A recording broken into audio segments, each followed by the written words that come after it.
Yeah, good morning. Coffee Conversations with Greg J is on. I suppose I should say good evening to folks on the other side of the world, east, west, north, south, whatever we do. Coffee Conversations is here where we engage in culturally relevant conversations from a global perspective.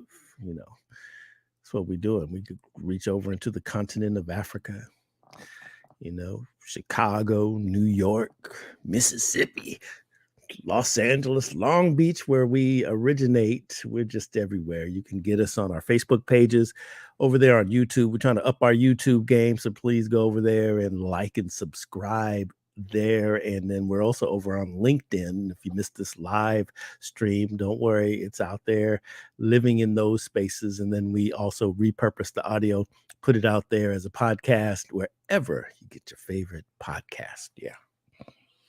So, right, here we are, global perspectives. That's what we do here at Coffee Conversations with Greg J. And I'm watching the news, and I know you are too, that the Queen Elizabeth II has passed away. It is a big deal. All over the news, we're watching the pageantry. We're hearing the accounts and honors and accolades that the monarchy is getting. It's very, very interesting. And here at Coffee Conversations, we're always looking at how American media, right, is fascinated with the British monarchy.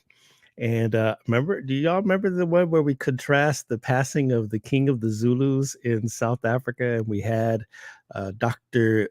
Vilakazi Mkhize come on to give us an analysis and everything of how the monarchy works in African terms, right? And very fascinating stuff. So same train of thought. I'm watching all of the commemorations and services and parades and everything that's happening, and I was like, wow, what do Black folks say? What's the Black community talking about? How does this, I want to hear from the community, and what does the monarchy mean to my brothers and sisters in Britain? So reached out, found a Black newspaper over there, The Voice, and they referred me to my new friend all the way from London, England, Leah Mahone. How are you? I'm very well, thank you. Thank you for having me. Yes, yes. All right. Well, look, let's get right into it. First of all, tell the folks a little bit about yourself and tell us about The Voice, right? We here, so we'll just give some context real quick. We are members of like the California Black Media Network, which is all of the Black newspapers and media in the state of California, way over here on the West Coast. And so we're always coming from a Black perspective. And I understand The Voice is celebrating 40 years or something like that. Is that correct? Absolutely. Well, thank you so much for having me. And yeah, I do work for The Voice. I'm a journalist here with The Voice in the UK. And like you just said, The Voice is celebrating a very special year, 40 years since we've been in publication. The Voice was set up way back in 1982, and it is a newspaper dedicated to highlighting the issues and the triumphs of the Black diaspora in the UK. It originated during a time of very heightened race relations for the UK. A lot of uprisings were taking place against Black communities and the police, not just in the capital in London. It was also happening throughout cities in Liverpool, Manchester, Bristol even. And this was a chance to give Black people a literal voice that they didn't have when the mainstream media wasn't telling our true narratives. Mm-hmm. Yeah. That's fantastic. That's what we have to do, is be about telling our own stories. That's what we say around here, that's for sure. All right. So let's give a little more historical context and just I'm gonna give a quick history lesson and correct me where I err, because I did a little deep dive here. So y'all win World War II, right? Britain is badly damaged in the war, but after the war, they began to reach out through the Commonwealth and recruit or bring over from the Caribbean. Because remember, they still are really kind of thick down there in the Caribbean. When we go to Jamaica and stuff, it is.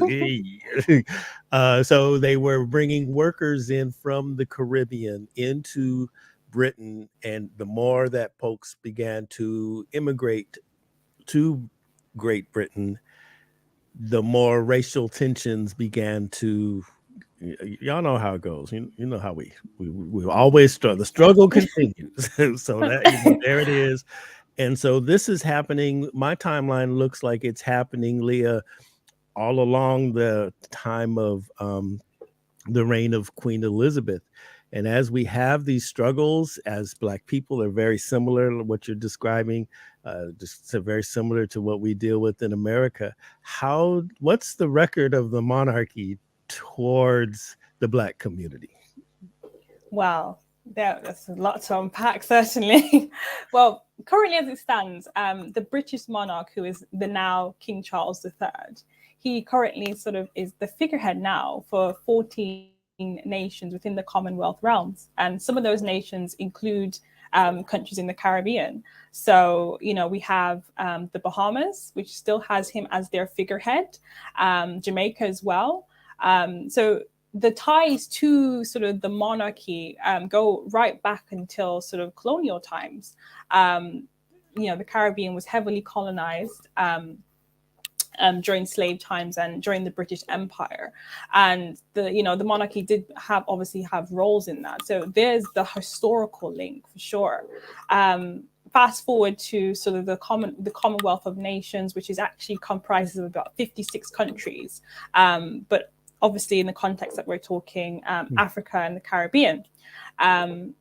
Like you mentioned, we had sort of the mass migration of different people around the Commonwealth. But at that time in particular, what stood out to people, it was obviously different communities from Asia and the Caribbean coming over. We had a bunch of Caribbean migrants come over to the UK in what was called the Windrush. It was a ship they came on called Empire Windrush. And the first generation came over at the end of June 1948. And that was sort of the first big migration of sort of Black people to the UK. And it continued right up until the early 70s before they passed immigration laws that kind of stopped that. That kind of put some, I guess you could say, some barriers in the way of migration. So there is that very long history of Black people in the UK. And for many people growing up in the Caribbean, they knew about the monarchy because of colonization. So they grew up with a lot of royal pageantry, a different generation of Caribbean people, like I said, going right back up to the ending of the Second World War. They grew up with that pageantry of the motherland, the mother country. What many people would know about it in the Caribbean, because that's all they knew. The signage that they have over in the Caribbean, from sort of the postage stamps and museums, it was very much seeped in British monarchy. So when they came to the UK, like they said, they were calling it the mother country, the land of opportunity. That's often what was told to them. So they came here and then, started their lives here, and that's kind of how their relationship with the monarchy. It was an institution that they were brought up to respect and to have sort of almost a degree of admiration for in a different generation in years gone by. Now, so as they come in now, there's beginning to have, riots and uprisings and all of that over the years. What is the struggle about? Is it police violence? Ours is police and voting rights, all those types of things. And what is the community really advocating for? What is it? Well, Black communities here in the UK, we're very much still also dealing with police brutality. In the 80s, when The Voice was established, that was a time when SUS laws were brought in, which gave the police powers to kind of search anyone that they deemed suspicious. So who did they deem suspicious? It was often Black people, just due to those sort of narratives that we know are portrayed about us.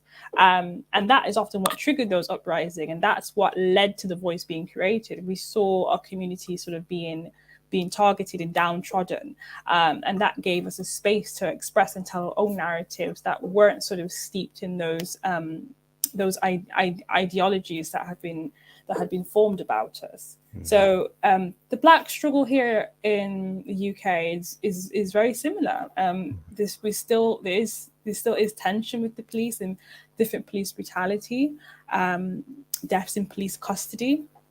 I think we all share a shared sense of wanting to be seen and wanting for all stories to be told in its accurate form.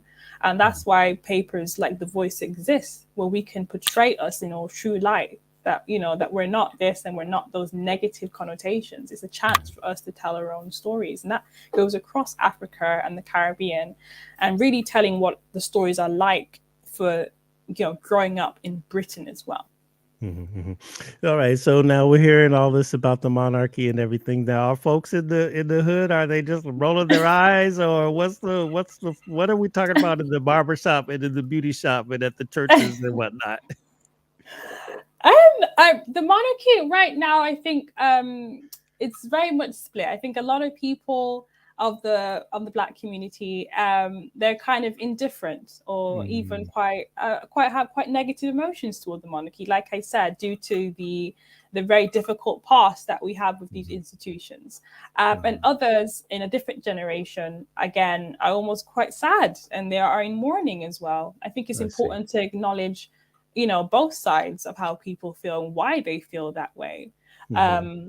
But as we see a new generation of Black people, you know, they're calling for more for our generation. They want to hold certain institutions to account across the board, and you know, accountability. They want to start having those difficult conversations that were often brushed under the rug. You know, there's a lot of talk around sort of reparations and things like that. An apology for slavery. It's a huge conversation that we're already climbing up on, and it's important to acknowledge how both parties feel. But that's currently what's happening in the community. Yeah. I saw some photos you guys had, you know, Black Lives Matter movement activating in the streets and everything, and you know, as we in the United States watch the murder of George Floyd, and you know, the COVID pandemic, and all of the, you know, reckoning of social justice that we've seen in America. Do Black British folks look at what we are dealing with in America? And if so, what is what's the feeling of what you see when you see us taking to the streets? Absolutely.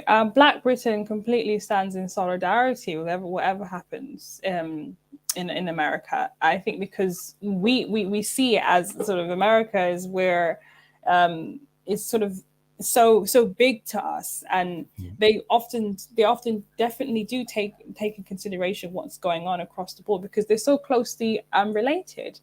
Like I mentioned, the police brutality that we also deal with here in the UK. We have a thing called stop and search, which disproportionately targets young Black men and boys, which gives the police powers to kind of stop men, boys on the street and search them. And we don't know where that could lead. It leads to racial profiling, all these different types of things. So when we see what's going on in America, we can definitely relate. We have our own Black Lives Matter UK movement over here. We 100% do relate to it in different ways, but it's very much a shared struggle of the Black diaspora, because we all have the same skin. We all come from the same place. It's just where we kind of, as a diaspora, we ended up living. That kind of defines where it happens for us. But absolutely, we do definitely identify with it and sympathize with it massively, because we're all dealing with the same struggle. If I was to head over to the US, I'd be dealing with the same things I'd be dealing with here. The skin color doesn't change. You know, let me ask you, I was watching when they were bringing the coffin of the Queen over to, I guess, what's that called, the Windsor Hall, for where she's lying in state, right? And the commentator was really making a point to share that the Queen was anti-racist, friends with Mandela, all of this whole thing. And I was trying to contemplate why that was important for the commentator to share in that moment. And I must have said it twice. And why was it, reinforced? And then when I began to analyze the statement, I just would think that, how does Queen Elizabeth or the monarchy, I'll just put it like that, become friends with an apartheid regime that it was like part of. It was very much part of that history, right? So how can a commentator really make that statement? It is possible that the monarchy has evolved with the times and all of that, but I do know that they've been having they got their signature, their fingerprint on a lot of systemic racism systems around the world. Yeah. The history cannot be denied, that's for sure. Yeah. Yeah. They obviously have history in parts of the Caribbean and Africa that is very, very it's difficult. It's difficult to wrap your head around. It's difficult to reconcile with 100%. And I think at this time people want to sort of try their best to sort of, I think I can speak from the Black diaspora. I don't know if you're aware, but the now King Charles, before he was king, quite literally a matter of weeks ago, he was a guest editor at The Voice. We collaborated with him as a paper, while he was a prince, and it's in this month that this unprecedented sort of transition he's had, nice. and that collaboration, I think, was a signal of, we're now collaborating, we're now unifying, let's move forward now as a people. He's highlighted a lot of what we tried to do in this edition was that he's done a lot of work with the Black communities behind the scenes, because as you know, with these things don't always come to light. He's done a lot of collaboration behind the scenes. We have an organization here called the Prince's Trust that he's very much been spearheading, which has helped to sort of develop a lot of sort of, I guess you could say, underprivileged or disadvantaged people that have come up through the ranks. We had the actor Idris Elba, who benefited off the Prince's Trust that the now king obviously has been a part of. So we really tried to highlight the fact that the things are moving forward. This is a new era for the monarchy. We've had somebody in this position that has so closely collaborated with Britain's only Black newspaper. This is a signal to say, now, how do we move forward? How do we benefit us as a community? And I think that's where the conversation is steering now. We want to see what's going to unfold. When he addressed the nation on the passing of the Queen, he spoke about having love, loyalty, and respect for the various realms and territories around the world. And we take that as, yes, we are moving forward now. We expect this, and we want this to be a new era for the monarchy. And we have yet to see how that will unfold. It's a very interesting. You could see maybe there's some lessons or evolution occurring now that y'all have Megan now in the family. She put up on some stuff. That's good. Good stuff. Wow, that's really incredible. And people don't know that, but he's really hard at work in promoting diversity and inclusion around the world. Let me ask you, when I watched the body of the parliament, I can't remember, is that C-SPAN or one of the channels? I always come across it and watch the proceedings there. I don't see a lot of Black folks serving in Parliament. But can you shout out some of the parliamentary members, the brothers and sisters serving in your governing body? Well, we just had a new Prime Minister. I'm not sure if you're aware. Yes. Liz Truss. That is an ongoing conversation here in the UK. Is more representation in Parliament. We have got Black members of Parliament. We have got Diane Abbott, who was the first Black member of Parliament, who is a black woman, and she's been steering issues around equality and diversity for the longest time. Dawn Butler, who's also another Black woman MP. She's the left-wing MP as well. We most recently have had another Black MP called Kwasi Kwarteng, who is, as I think, if I remember correctly, he is now what we call here in the UK, the Home Secretary. So there are Black members, in government, and that's something that The Voice has highlighted is in the past is trying to get more Black faces in there. So we definitely do acknowledge that there's always room for improvement and representation across the board in the in this country, and that's something that we strive for as a paper. What's the number one issue in the Black community? Is it immigration rights, or it sounds like that is a thing in when we begin to talk about the Black community in Britain? What's the number one issue? I would say immigration is a big one currently, Mhm. and we also, like I mentioned, police brutality.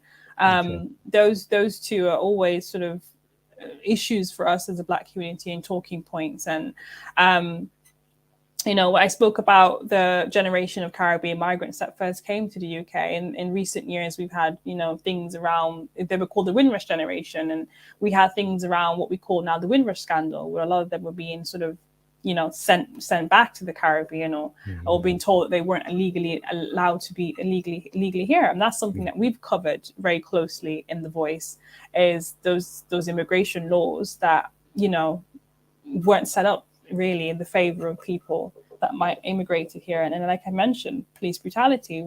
We're still dealing with, a lot of things arising in the community as we speak. We've had, a young man called Chris Kaba as well, who was recently, that's something that we're covering very closely, who was recently sort of shot dead. Mhm. So we're also covering that.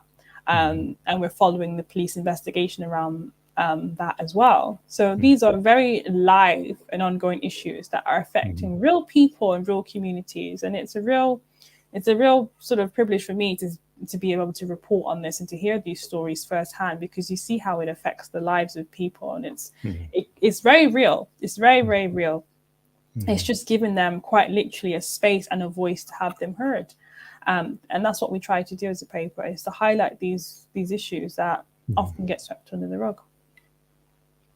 I'm really glad to know you and link up with you in this space. We do pride ourselves on being global, Mm, and we have had a number of my friends, news reporters, and that from Johannesburg, from Nairobi, Kenya, from Accra, Ghana, and just mm, talking about issues all around the diaspora.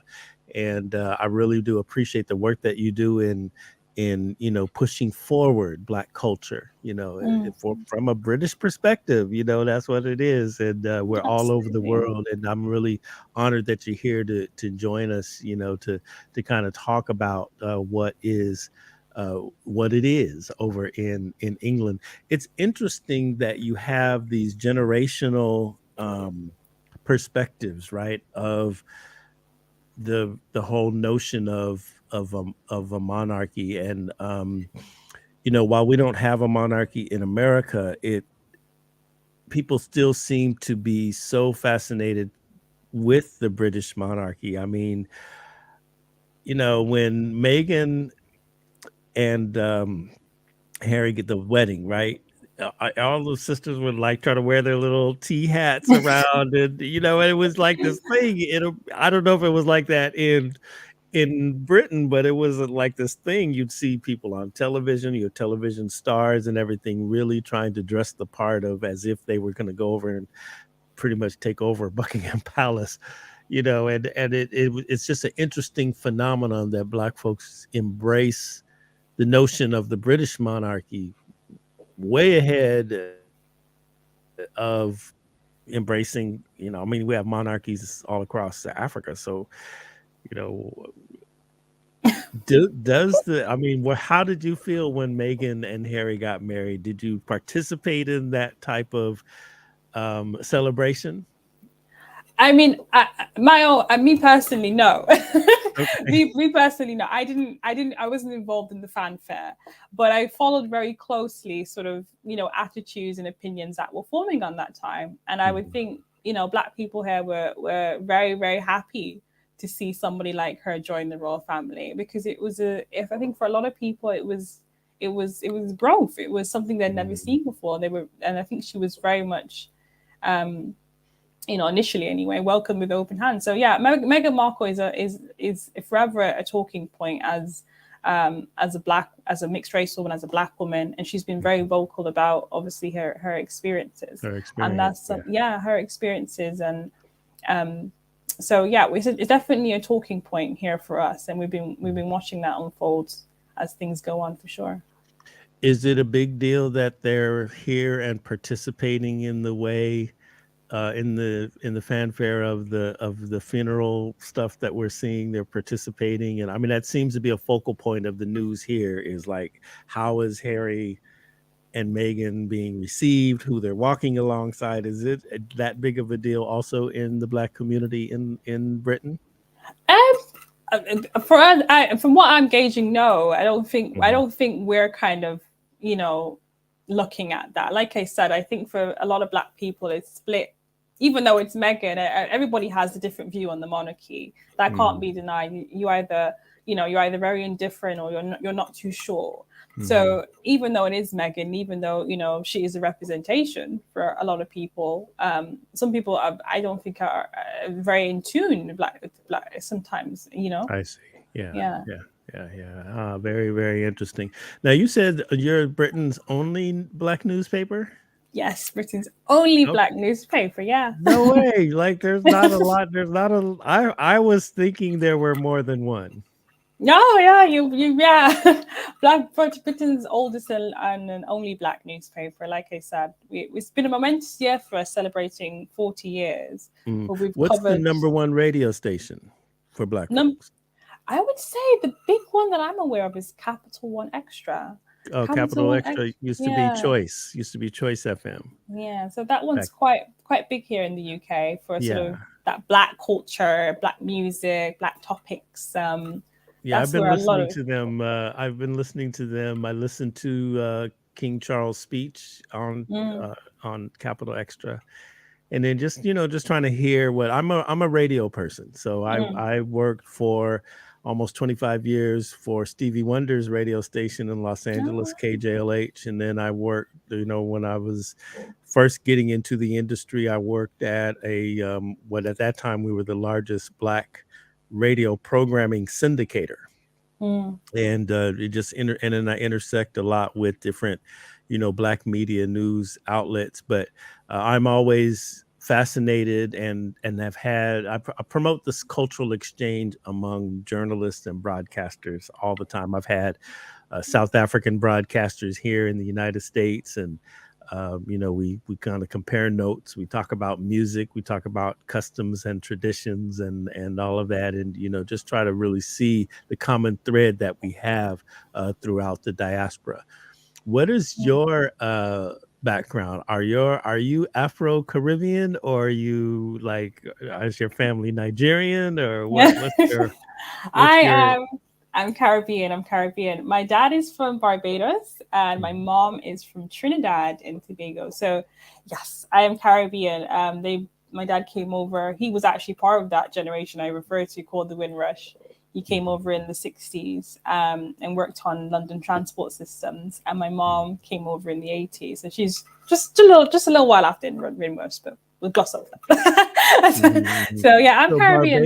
So Barbados, they what would you say, declared their independence, or they broke off from the Commonwealth, or whatever that what talk yeah, about a little bit about that. We hear about it a little bit, but can you just dig a little deeper on what that really means? sure, sure. So Barbados is actually still a part of the Commonwealth. They're still part of the 56 nations that are included within the Commonwealth. Hmm. But as they removed the British monarch as their head of state and welcomed in a president, who is now Dame Sandra Mason, which is the first female president they've ever had, Hmm. they became a republic. So now the Queen, well, the now King Charles is no longer their head of state. What that means really is no real constitutional change. Because the British monarch never had any rule over their country in the first place. What it Hmm. is just it's a symbolical transition. The Prime Minister of Barbados, Mia Mottley, spoke about leaving the colonial past behind. And I think of the Caribbean and Barbados in particular.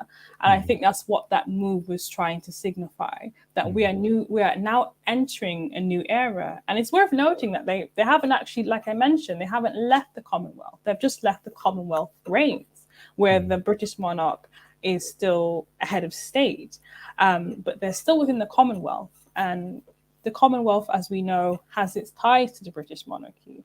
And she actually did feature in this special edition with the now King Charles, and she spoke about the movement and links that they're trying to create with Africa. So, she's still very much, Barbados is still very much closely tied. And I think she very much tried to put forward how, we're moving forward now and working closely with the monarchy. It's a shared history that we cannot deny and we can never escape from. It's our history. We can't escape from it. It's how, like I mentioned, how we can move forward and work together and closely collaborate to move us forward as a people. And that's where the conversation is really steering now. You go to Barbados? You have family there and everything? I do have family there, and I'm trying to get back soon. I haven't. Last time I was very young when I went. It's really, really bad. I went when I was about 4, but I remember it very, very well. So I haven't been back in a long, long time. Oh, time to get over. Time to get over. Good. All right, now let me ask you a question. So, Leah, when I come to London, what part of London am I coming to hang out with you? I'm actually based in Manchester. Oh, Manchester. Okay, all right. Yeah, I'm actually based in Manchester. But there's a big Black community here in Manchester. I think like you mentioned, sort of the monarchy. I don't think other parts of the UK get a lot of attention. But I'm not originally from Manchester. I moved to Manchester. But I would say the really good parts, Manchester's big for their music scene. They're very big they have a very large indie music scene here in Manchester. Manchester's got a really, really vibrant LGBTQ plus scene as well. Everybody's very open, very friendly. If you're into food, you're spoiled for choice. There's Japanese, there's Korean, there's Vietnamese, there's American. There's always something new popping up. We have something here called Media City, which was developed in the last 10 years, which is not far from where I live, which is a massive hub for all the big media corporations, and there is always lively as well. So there's some great communities here in Manchester, and like I said, some Black communities that when they first came to the UK, they stayed in an area called Moss Side, and they still a lot of the large of Manchester's Black community still congregates there. So it's brilliant. Manchester. So that's the team Manchester United. Manchester United, Manchester City. It just depends which one. Okay. All right. Very good. That's very interesting. Interesting. It's almost hard to. I mean, I'm just saying, man, only 40 years. And, a lot of the history that we're hearing with you today, is very new in where in America, we will talk about Black history and go all the way back, to slavery, and there's so many parts of history, Harlem Renaissance, the bebop era. I mean, there's all these different chapters of Black American history, and I'm listening to you and I'm saying, wow, this is still very, very new. The movement. How can the brothers and sisters in America and the brothers and sisters in Britain unite and kind of strengthen this the diaspora? We're so much alike. How can we work together to strengthen the diaspora? Oh, I'm so happy you asked me that, because I've just wrapped up an article with professors on the history of slavery, and actually a guy called Walter Fields, he's very much involved in sort of policy in America. And we were speaking about how to create better synergy with Black History Months and Black history in the US and the UK, and as well as in Europe. And all of them said that, it starts with education. And, not comparing sort of our histories and not saying which one was this and which one was almost worse. It's a case of you understanding and empathizing with each other's histories, because we all share a very close-knit history. It's just a case of wanting to seek that knowledge and absorb it. So, he spoke very openly about publications like The Voice, reading about Black British history, reading books. We have a historian here called David Olusoga, who spoke about, Black Britain being Black British a forgotten history was the title of his book. We have a fantastic guy called in the UK called Akala, who spoke about who's got a book called Natives, Race and Class and the Ruins of Empire. So there's so much literature out there that focuses on very, very modern literature as well. These books have been released in the last 10 years. Mm-hmm. That speak about that Black British experience for a lot of people. So I would just encourage people to read and seek knowledge and to be open to consuming that knowledge and just finding that common unity, because we're so much more united than people probably realize. Yeah, yeah, I agree with that 100%. I mean, and I see a lot of Black British folks now, interwoven into our arts and culture. You mentioned Idris Elba. I just always crack up because he burst on the scene as a character Stringer Bell in The Wire, and then when I first heard him with his British accent, I was like, oh, what? It was really, really funny, and you see John Boyega, got a lot of who's now in The Woman King, Yes, which yes. opens today with Viola Davis. But that I'm really looking forward to that film. There's so many different British actors coming over and emerging really strong in the American scene. There's, of course, the music. I mean, there's so many. Who's your favorite American music artist? What are you listening to right now? In terms of like the black music scene, Yeah, I do love Jay-Z. I can't lie. Jay-Z. Yeah, I do love Jay-Z. Like I was listening to him from very, very young.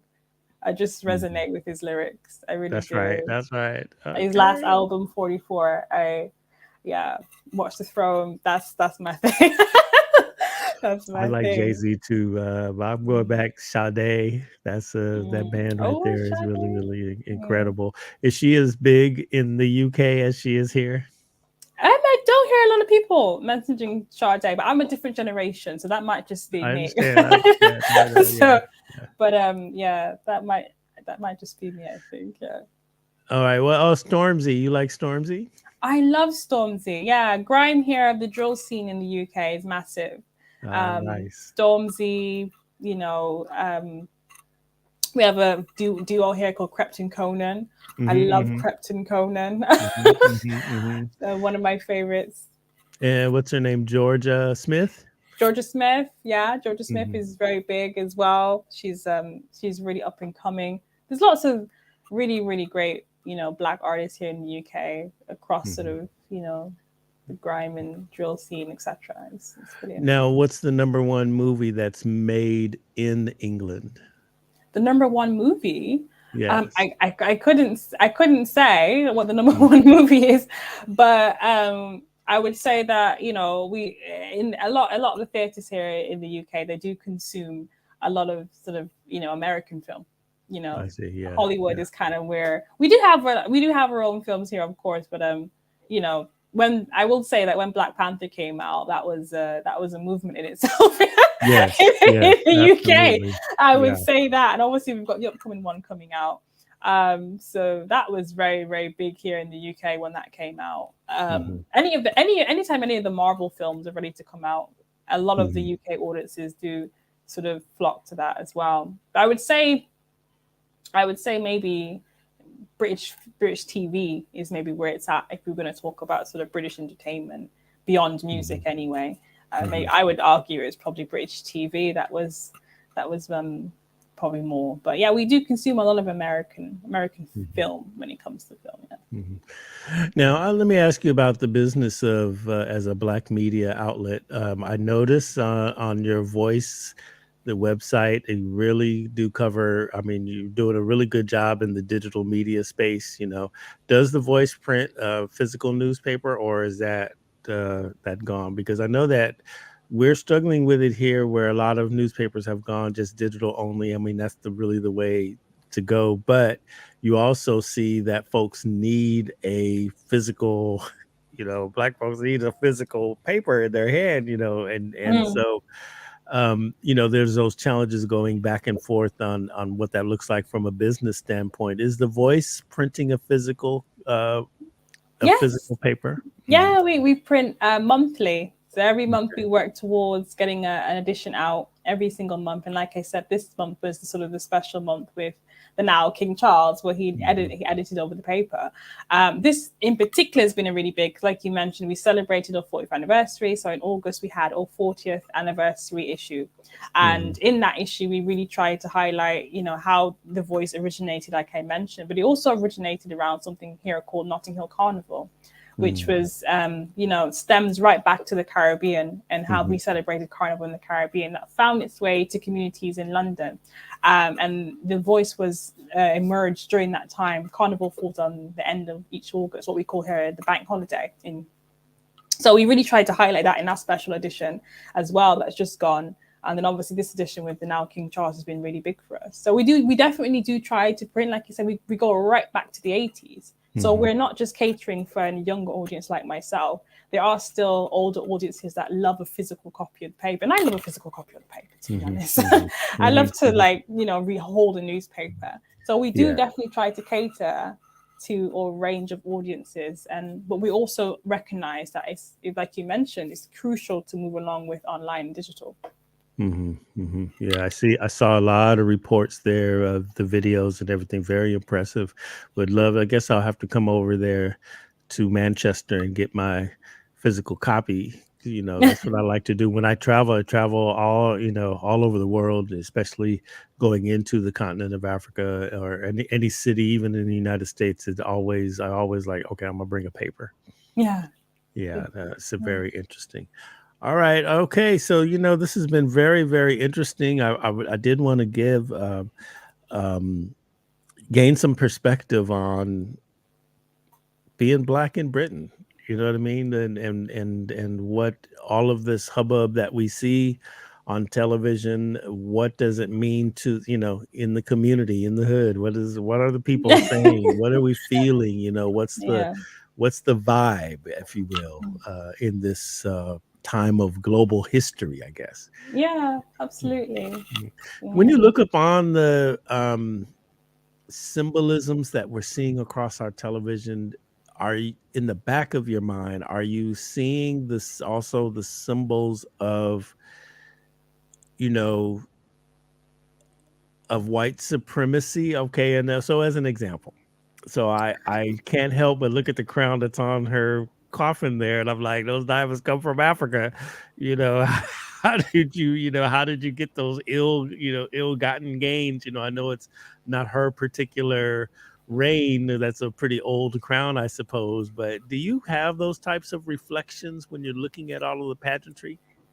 I like I said, I couldn't deny that the community, everybody in the community, have two different perspectives. Some people definitely do think that those are conversations that have been ongoing, and then there's also conversations about how we're going to move forward as a people. So it just depends, what side of the conversation that you're on. I think as Britain's only Black newspaper, we decided to try to move us forward, and that for us, we found that through collaboration. And moving forward from a lot of that, and how we're going to move us forward as a people, how we're going to create social mobility for our people, unify Black youth, and highlight the stuff that's going on behind the scenes. And I think that's the side of history, and it's that new era that we wanted to be on as a paper. Before we get out of here, let's see Zoli Mapipa. That's my friend. He's checking in from Johannesburg, South Africa. A broadcaster, former broadcaster over there at the SABC. That's when I met him. He was running all the radio stations in South Africa. It was really good, really good. But he's saying he just joined. Very interesting about the British.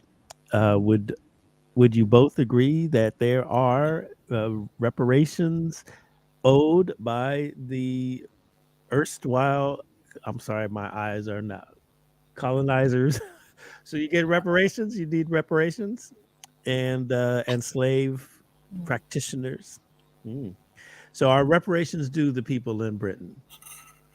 The reparations conversation has been ongoing. Like I mentioned, we've seen in the Caribbean, people becoming republics, countries becoming republics, and they're also calling for reparations at the same time. I think the argument is that reparation can be quite simplified into just sort of, it can be almost returning things. I think this conversation people are steering it to, how do we develop these countries if we are going to talk about reparations? It's about looking at all schools, looking at hospitals and things like that. But is the conversation around reparations happening? Yes, there's very real committees in the Caribbean and very real organizations here in the UK that are driving that conversation forward.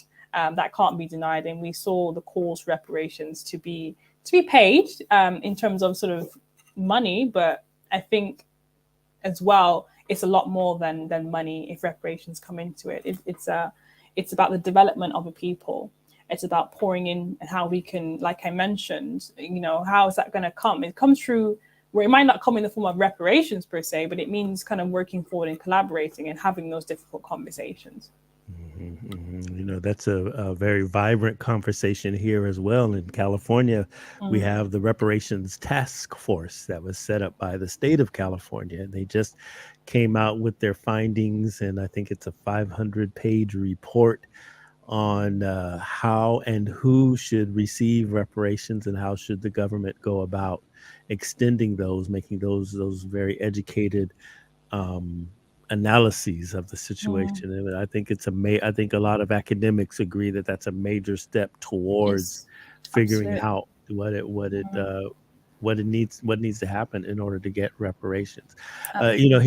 Zoli was mentioning also the return of items that were taken by the colonizers out of Africa. Is that also, I know we talk about it a lot here in the States, and you see our brother in South Africa is talking about it. Is that also a Well, continued conversation in Britain?